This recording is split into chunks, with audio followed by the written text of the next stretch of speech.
পুরো বছরের জন্য ধনিয়া পাতা ফ্রিজে সংরক্ষণ করলে নষ্ট হয়ে যায় বা কালারটা ঠিক থাকে না, কিন্তু আজকের এই পদ্ধতি ফলো করে যদি আপনি ধনিয়া পাতা সংরক্ষণ করেন তাহলে আর নষ্ট হবে না। আসসালামু আলাইকুম, কেমন আছেন সবাই? আশা করি আল্লাহর অশেষ রহমতে সবাই ভালো আছেন।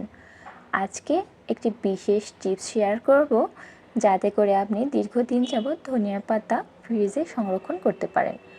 আর এজন্য সর্বপ্রথম বেশ কিছু ধনিয়া পাতা গোড়াগুলো আলাদা করে নিতে হবে। আর এখানে যদি কোনো পাতা নষ্ট থাকে সেগুলো খুব ভালোভাবে ফেলে দিতে হবে। অর্থাৎ যদি কোনো হলুদ রঙের কোনো পাতা থাকে সেগুলো অবশ্যই ফেলে নিয়ে এগুলো ভালোভাবে ধুয়ে নিতে হবে। আর এগুলো বেশ সুন্দর করে ধোয়া হয়ে গেলে একটি ঝুড়ির মধ্যে পানিগুলো ছেঁকে ফেলে দিতে হবে। আপনি চাইলে টিস্যু পেপারের সাহায্যে পানিগুলো ছড়িয়ে নিতে পারেন। এবার একটি ছুরির সাহায্যে ধনিয়া পাতাগুলো ছোট ছোট টুকরো করে কেটে কুচি কুচি করে নিতে হবে।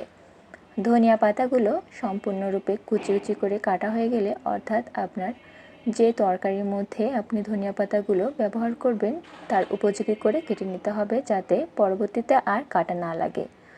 এভাবে যদি আপনি কুচি করে ধনিয়া পাতাগুলো সংরক্ষণ করেন তাহলে আশা করি ধনিয়া পাতাগুলো নষ্ট হবে না। এবার একটি ওয়ান টাইম বাটির মধ্যে আপনি ধনিয়া পাতাগুলো সংরক্ষণ করতে পারেন, অথবা ছোট ছোট পলির মধ্যে ধনিয়া পাতাগুলো নিয়ে সংরক্ষণ করতে পারেন। এমনকি আইস কিউবের যে ট্রে আছে তার মধ্যে ধনিয়া পাতাগুলো নিতে পারেন।